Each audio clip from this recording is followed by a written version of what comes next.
Welcome to Now Serving, a Side of Therapy, your intro guide into the therapeutic world. Together, we'll explore various aspects around how to show up for ourselves and others by tending to our own mental and emotional well-being. I'm your host, Dalton Huckabee, a licensed marriage and family therapist, and I'm grateful you've joined me. So welcome back, Marissa, to this week's episode of Now Serving a Side of Therapy. Last week we talked about trauma and suicidal ideation with minors, and it's such a big topic, right? That we appreciate you coming back to discuss it further. I feel like I understand better why me and you were kind of coming at different angles, and it makes sense also because your work is in non-intensive services and mine stems from more intensive. And what I was realizing is it almost shifts the whole conceptualization of trauma.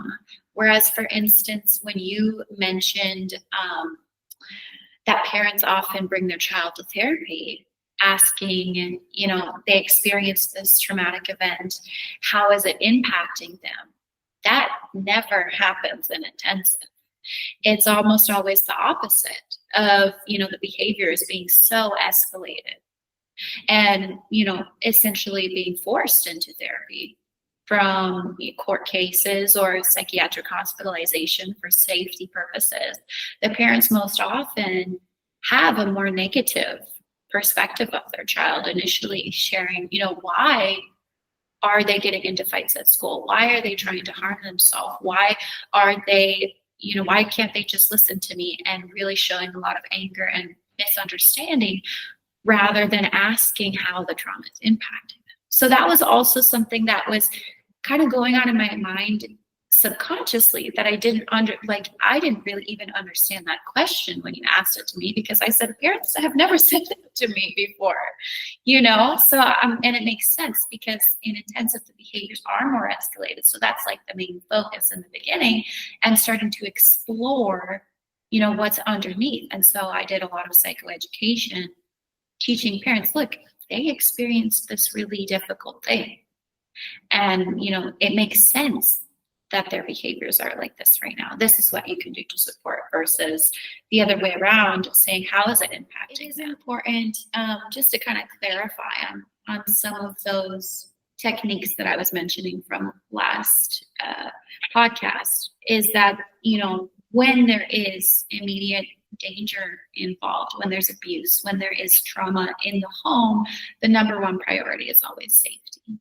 Right. And being able to support clients with de-escalation techniques, support the family with a safety plan, right? And being able to ensure that family members also know the de-escalation techniques for the client so that they can help provide that support if a client is unable to remember to do those activities in the moment. And so being able to kind of focus on physiological techniques and anything in the moment that can help enhance a little sense of calm can be very and safety, like you said. Yeah. Mm-hmm. Yeah. Mm-hmm. But even still having these different viewpoints of it too, just goes to show like how wide and different and unique everyone's, each therapist perspective is coming to the table with this.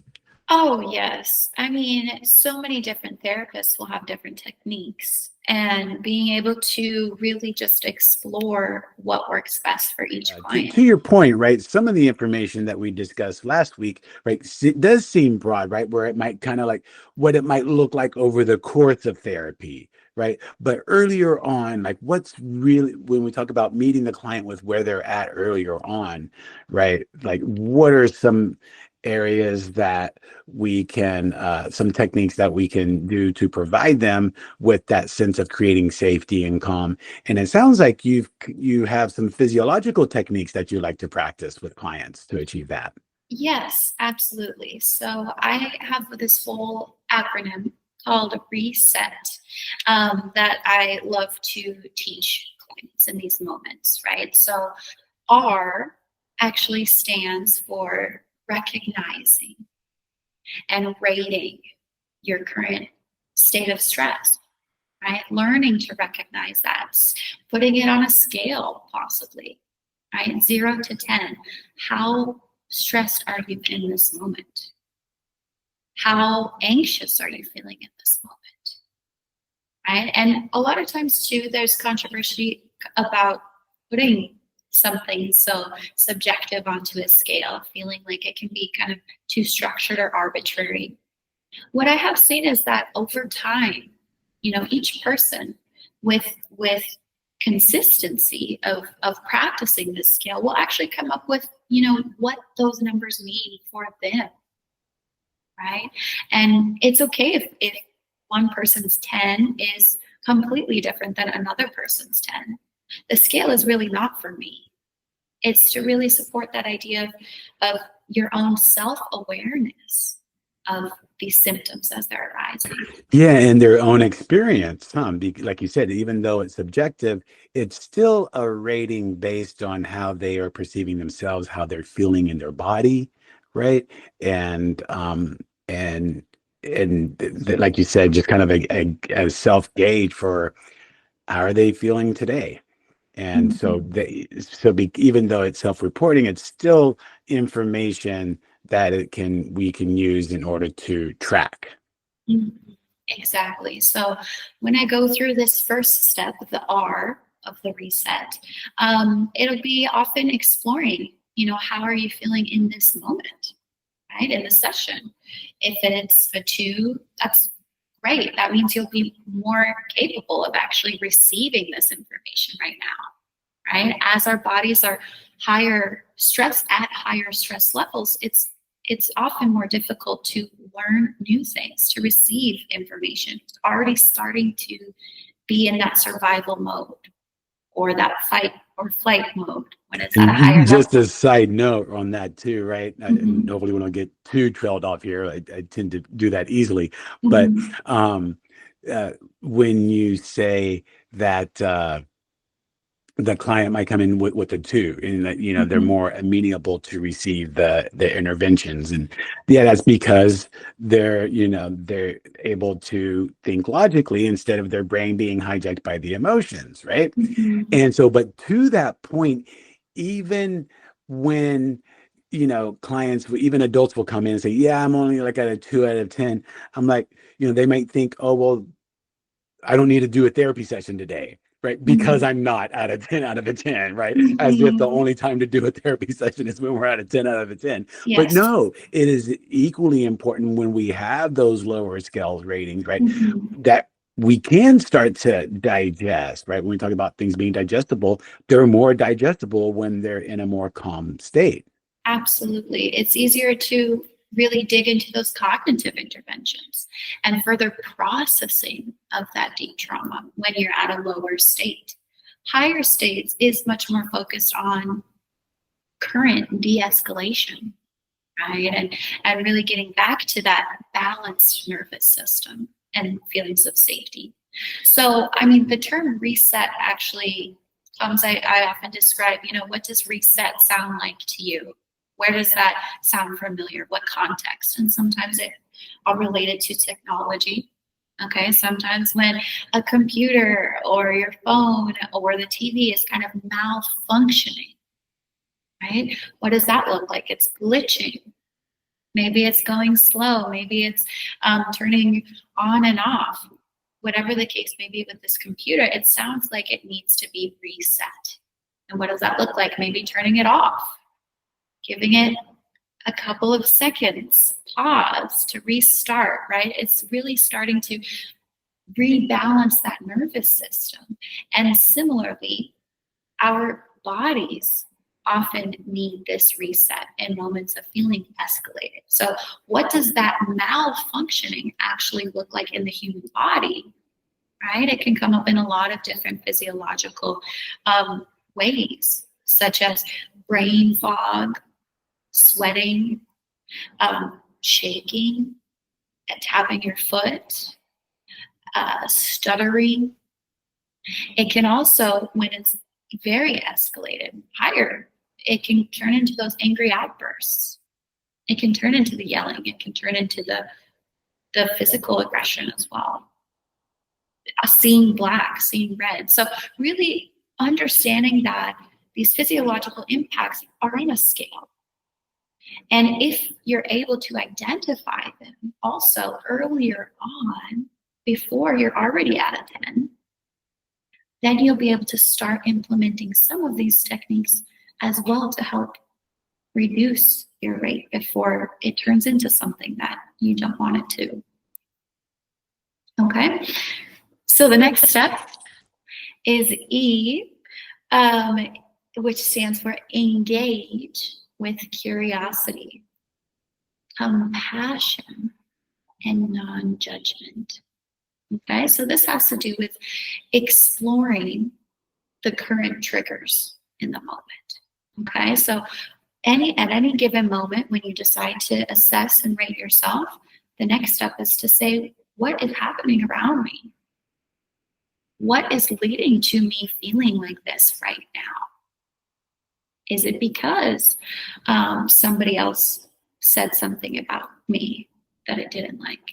Is it because I'm running out of time to complete my homework?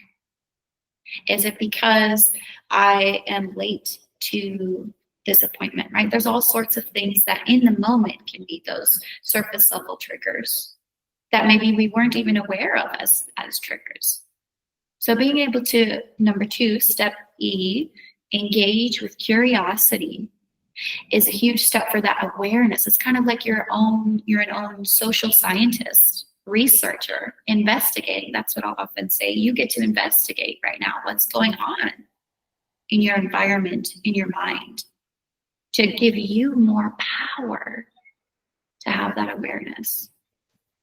Okay, but the second part of this step is that compassion and non-judgment.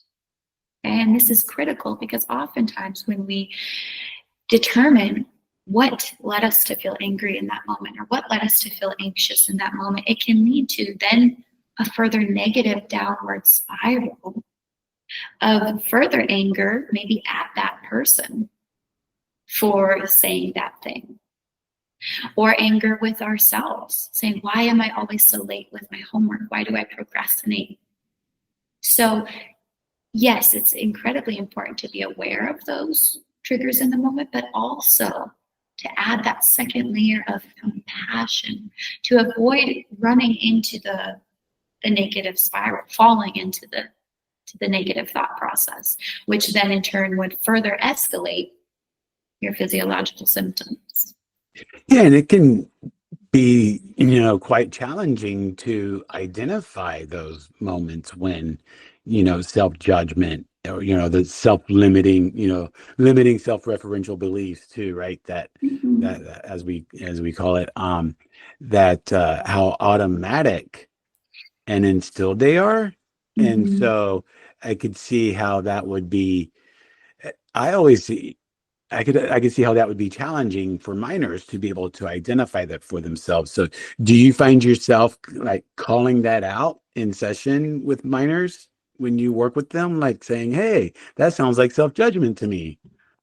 Sometimes, yeah, definitely. I definitely teach the CBT triangle, first of all, of, the thoughts, feelings, and actions, sharing that thoughts create feelings.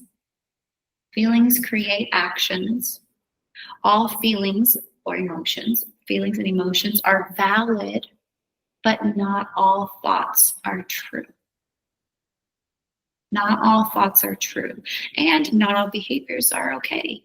Not all behaviors are appropriate. So I'll kind of usually lead with that in some of the first couple of sessions, just to kind of keep that on the radar, that sometimes we will be assessing your thoughts and exploring what is going on in your mind to really identify, did this become a bigger trigger because it connected with, that negative self-thought that you often have? Did this come up because you thought that person was trying to attack you on purpose?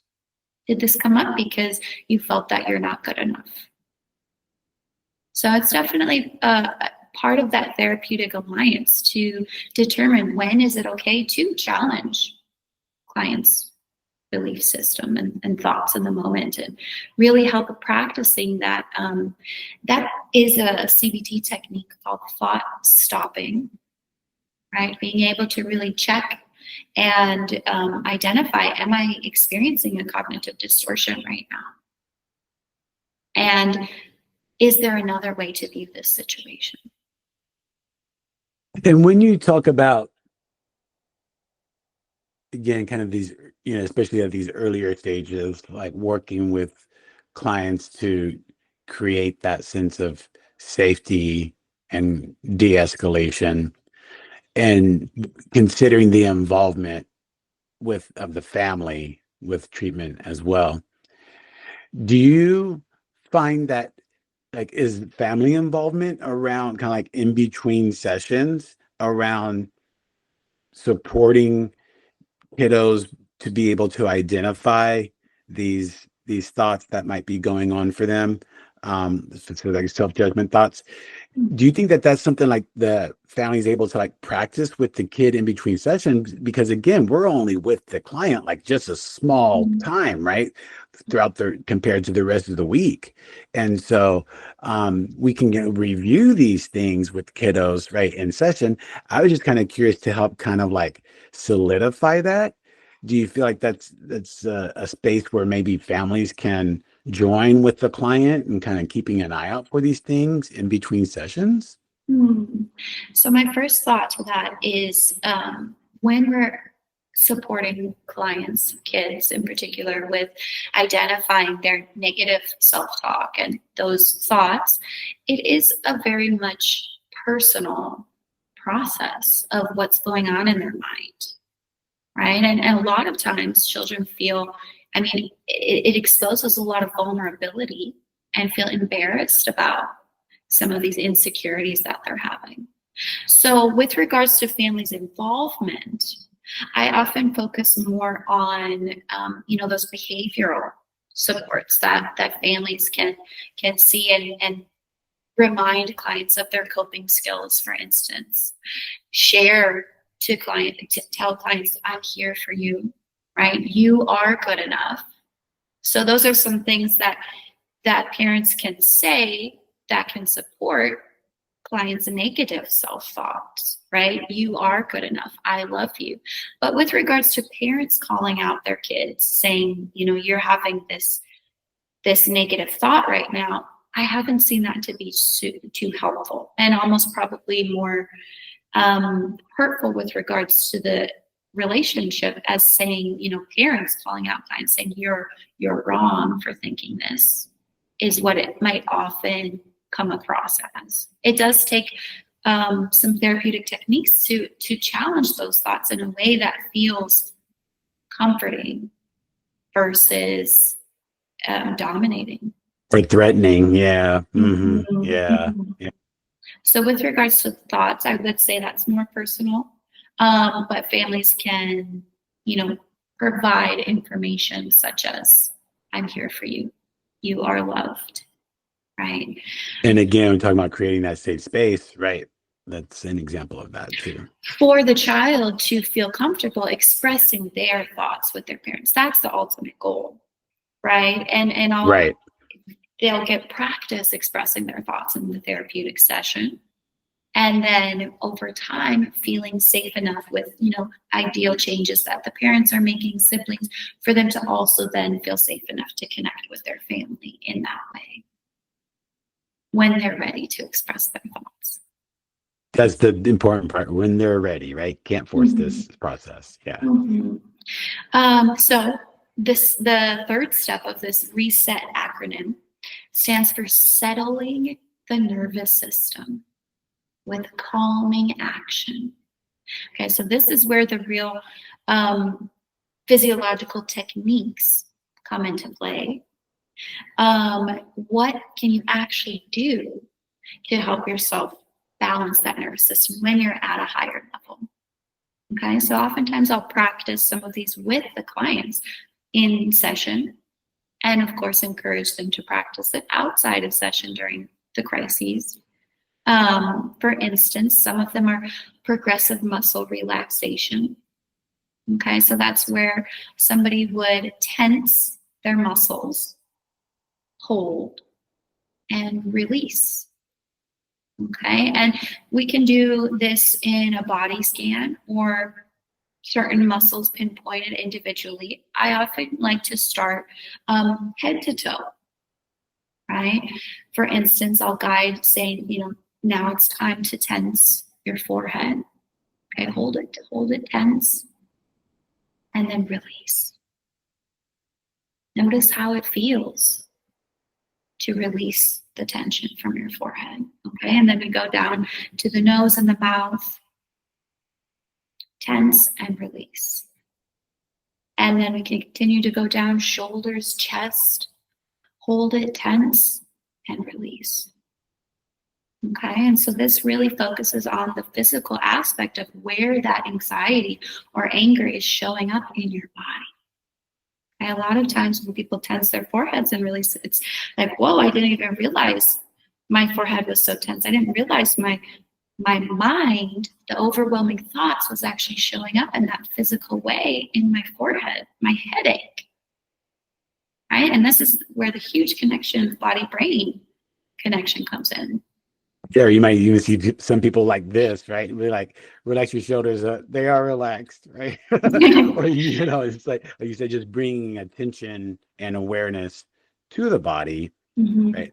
And even as a follow-up to what we were talking about last week regarding the body keeps the score, right? Kind of just bringing some awareness to where attention might be held in the body. And I mean, I just can't help but think like, I don't know, I'm just such a big kid sometimes. But whenever you tell them to do their nose, right? And go, oh, squeeze, squeeze, squeeze, squeeze, squeeze, and now relax. Like, do they ever laugh like that? Yes. Yeah. It's often a funny experience, a humorous experience. And that's also therapeutic, right? Remember that laughter, being able to just release a little bit of that tension that was being held. So laughter is 100% welcome in the therapeutic space, right? Being able to just release the tension. Nice. And so I'll often start with that full body scan and then share, disclosure. It's often not as feasible or sustainable to do a full body scan in moments of crises, right? Maybe you're going to be in the classroom. Maybe you're going to be in a public space and you feel embarrassed about doing these movements that people can see, or it just takes too long, right? So in that body scan, I'll encourage you to focus on the areas that really felt relevant for you, that really you noticed your tension is being held in your chest, right? Or maybe the easy ones can be squeeze your fists and release. Squeeze your fists again and release. Or a very invisible one, particularly if you're wearing shoes, is to squeeze your toes and release, right? All of that really helps direct that tension to your toes, to that one location, rather than in your mind, in your words, in your body presentation. And then being able to release that intentionally can help really take some of that tension out of these other areas in moments of crises. Okay, so progressive muscle relaxation, PMR, is one that I'll often go through. Another one is the 5 senses. Okay, this one is very common.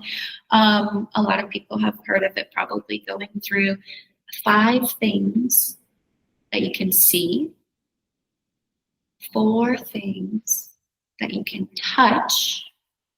Okay, and I'll guide clients through this as well. And when you're listing the 4 things that you can touch, I want you to actually touch that object. That's part of the presence. That's part of bringing you back to the current environment. 3 things that you can hear. 2 things that you can smell. And 1 thing that you can taste. Okay, so this one will often get some questioning in the beginning, feeling like it sounds like an elementary activity, which is fair. Right? It does sound elementary, and that's okay. That's also part of the process. right? A lot of our experiences come from overthinking, feeling that tension in our mind, and being able to kind of bring us back to our inner child, bring us back to our instincts, is actually part of the de-escalation process. So also mentioned in Body Keeps the Score is the 3 different types of our brain, how our brain is actually developed over time from childhood. So Before we get into that, can I just interrupt? So especially when we think about trauma, we can think about how certain types of trauma can separate us from our body. So when you talk about this body awareness technique seems so simple, but yes, effective, because we are training the mind and the body to reconnect because there is that split. Exactly. And that's what a lot of people will say. It feels so simple.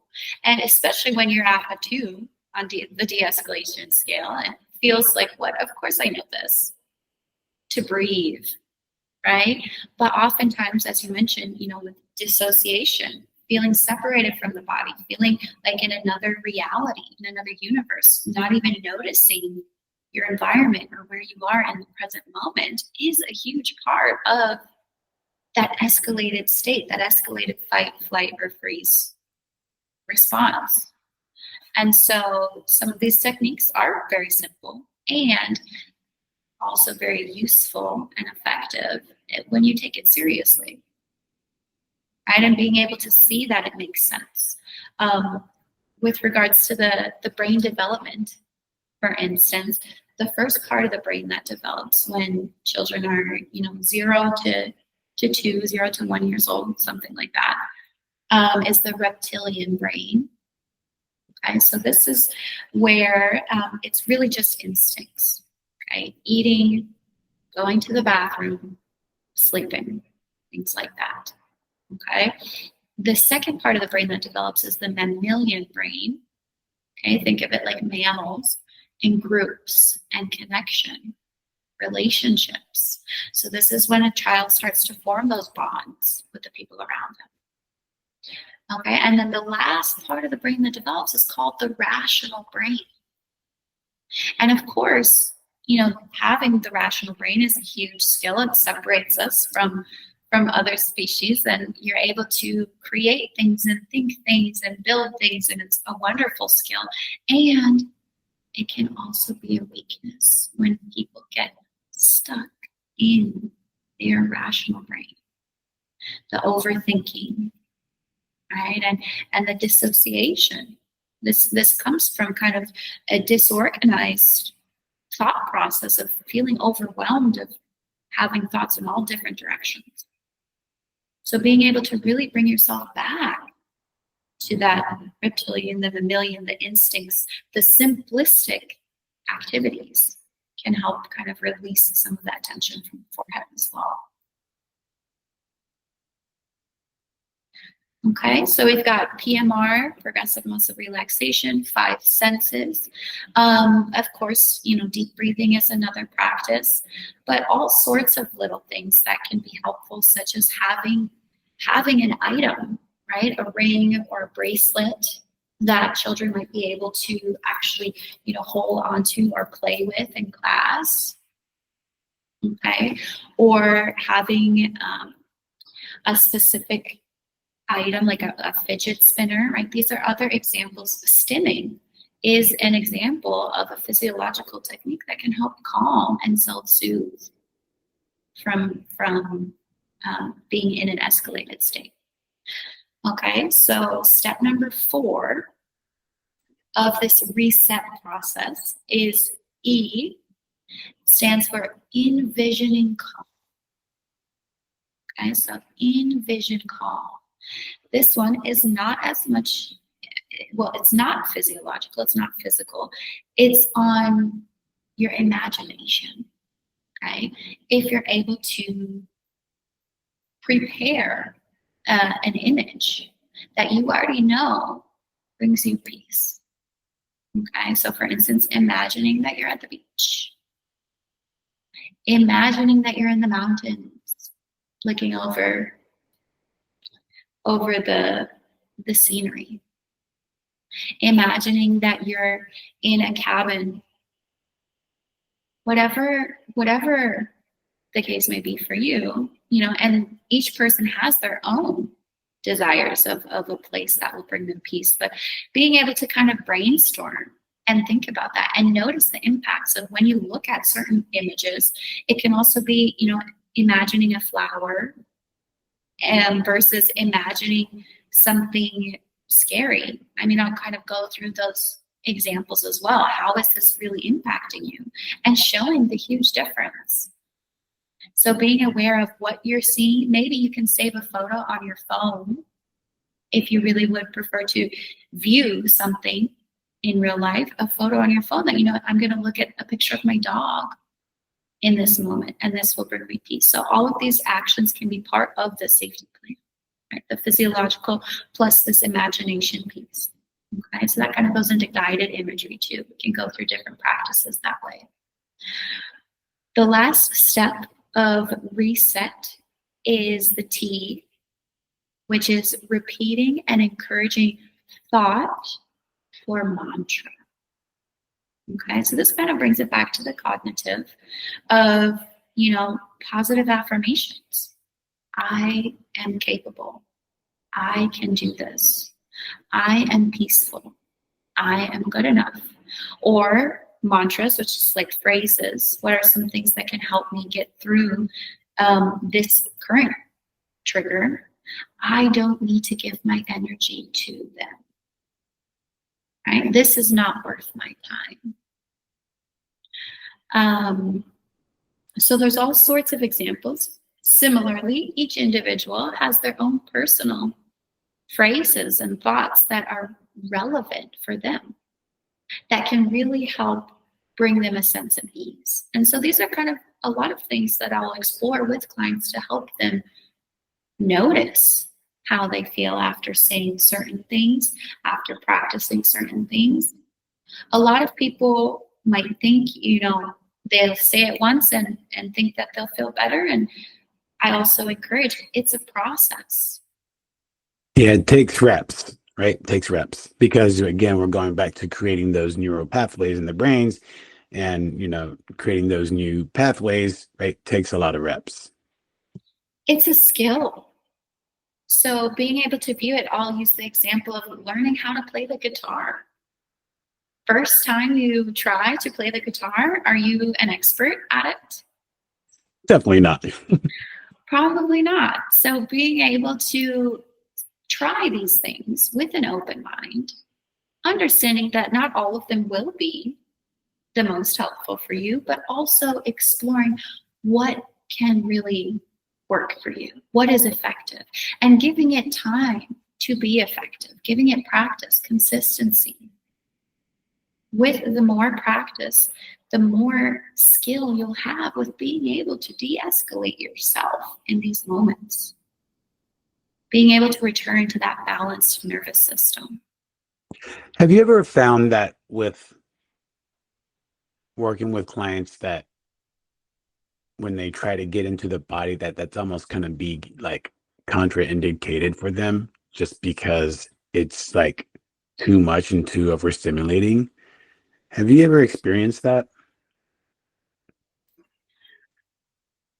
What I've seen more often is that not that it's overstimulating to be in the body, but I've seen a lot of resistance towards being in the body, particularly when somebody is, maybe diagnosis is anxiety, and a huge presentation of theirs is the overthinking and rationalization. And everything, needs to make sense. And I'm going to talk about it and I'm going to think about every single possibility. So oftentimes when people are really stuck in their mind, it can be more challenging to lean into the physical practices, lean into the possibility that these physiological practices can help reduce some of that stress. Thanks for tuning in this week.